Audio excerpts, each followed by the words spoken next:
Most men today are slaves, not to a king, not to a system, but to their own desires.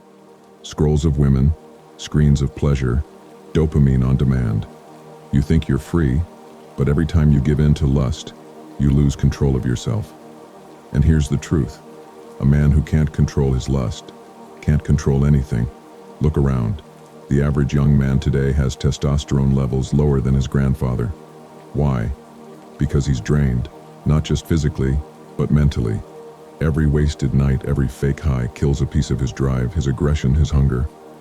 But what if you could take that same energy and weaponize it? That's what the great men did. Muhammad Ali once said, "I don't count my sit-ups. I only start counting when it starts to hurt." He used that raw energy, that lust, and turned it into discipline, focus, and greatness. He refused to waste his strength on temporary pleasure because he knew that energy was sacred. Even Leonardo da Vinci practiced celibacy for long periods of his life. Why? Because he understood that lust is a creation energy. If you waste it on pleasure, it dies in seconds. But if you channel it into art, into work, into mastery, it transforms you. The Stoics knew this truth too. Marcus Aurelius wrote, "You have power over your mind, not outside events. Realize this, and you will find strength." They believed a man should never be ruled by impulse, because the moment you lose control over desire, you lose control over destiny. So what can you do? Start small.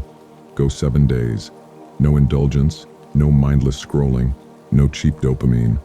Use that tension, feel that hunger, then redirect it to your craft, your fitness, your mission. That energy you used to waste, it becomes focus, confidence, magnetism. You start walking differently, talking differently, because now you are in control. Here's the truth. Lust isn't evil, it's raw power, but only when you own it instead of being owned by it.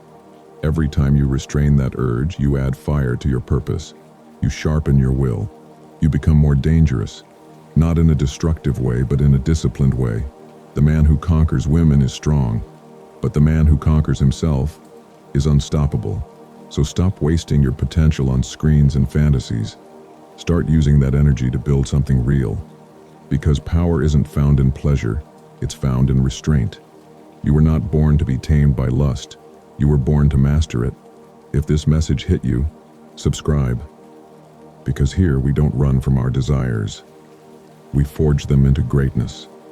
Until next time.